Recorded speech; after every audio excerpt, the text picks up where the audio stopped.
Ako si Milagros Liberato, taga Villa Mercedes, San Quintin, Abra, 58 years old. Sa Vantage, matagal na akong gumagamit sa Vantage with the help of the technician kasi magagaling sila, approachable. Kaya ako nagtagal and nakikita ko na mas maraming kita sa Vantage.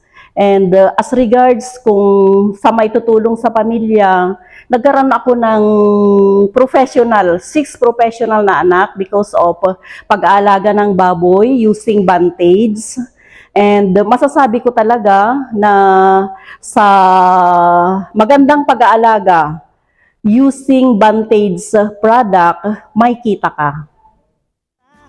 Sa bulsa mo ay magaan, manok at baboy maglalakihan. Mag premium feeds, gaganda